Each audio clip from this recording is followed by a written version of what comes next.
श्री कृष्ण की 16,000 से ज्यादा पत्नियां थीं। यह बात लोग अक्सर किसी चर्चा के दौरान बोल देते हैं। इसकी कथाएं पुराणों में मिलती भी हैं।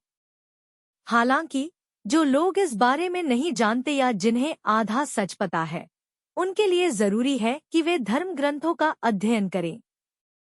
महर्षि वेदव्यास द्वारा लिखित 18 पुराणों में से 10 में कृष्ण का भरपूर वर्णन है, तो वहीं 11 जैन अंग सूत्रों में से 5 में तथा उत्तराध्ययन सूत्र में भी उनके जीवन पर खासा विश्लेषण हुआ है।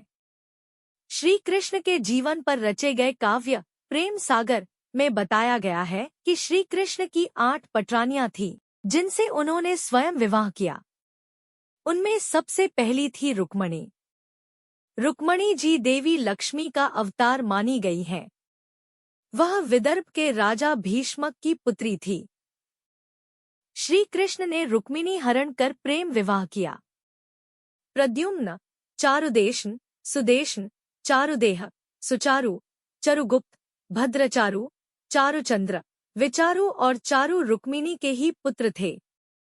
रुक्मिणी के अलावा जाम्बवंती, सत्यभामा, कालिंदी, मित्रबिंदा, सत्या, भद्रा और लक्ष्मणा भी श्री कृष्ण की पत्नियां थीं।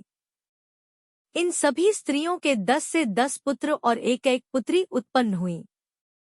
कृष्ण अपनी 8 पत्नियों के साथ सुखपूर्वक द्वारिका में रह रहे थे। एक दिन स्वर्गलोक के राजा देवराज इंद्र ने आकर उनसे प्रार्थना की, हे कृष्णा, प्राय ज्योतिषपुर के दैत्यराज भौमासुर के जलपाबार से देवतागण त्राहिबाही कर रहे हैं। कुर भौमासुर ने वरुपा का छात्र अदिति के कुंडल और देवताओं की मणि छीन ली है और वह त्रिलोक विजय हो गया है। इंद्र ने कहर, भौमासुर ने पृथ्वी के कई राजाओं और आमजनों की अति सुंदरी कन्याओं का हरण कर उन्हें अपने यहाँ बंदीगृह में डाल रखा है। कृपया आप हमें बचाइए प्रभु।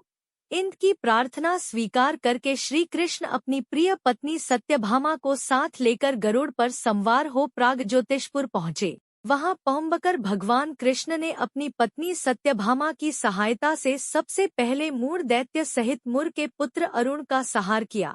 अंतरिक्षण, विभावसु, नभस्वान और मूढ़ दैत्य के वध हो जाने का समाचार सुन भौमासुर अपने अनेक सेनापतियों और दैत्यों की सेना को साथ लेकर युद्ध के लिए निकला।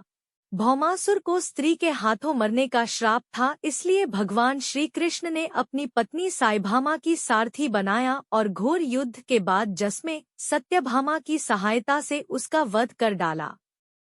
इस प्रकार भौमासुर को मारकर श्री कृष्ण ने उसके पुत्र भगदत्त को अभयदान देकर उसे प्रागज्योतिष का राजा बनाया। भौमासुर के द्वारा हरण कर लाई गई 16,100 कन्याओं को श्री कृष्ण ने मुक्त कर दिया।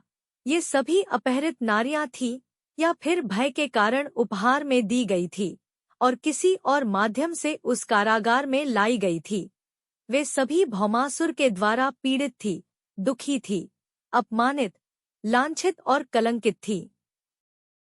सामाजिक मान्यताओं के चलते भौमासुर द्वारा बंधक बनकर रखी गई इन नारियों को कोई भी अपनाने को तैयार नहीं था। तब अंत में श्री कृष्ण ने सभी को आश्रय दिया।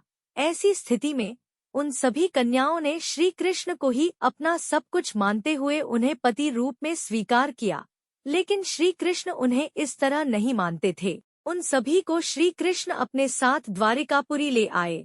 वहां वे सभी कन्याएं स्वतंत्र पूर्वक अपनी इच्छानुसार सम्मानपूर्वक द्वारका में रहती थी, महल में नहीं। वे सभी वहां भजन, कीर्तन, ईश्वर भक्ति आदि करके सुखपूर्वक रहती थी।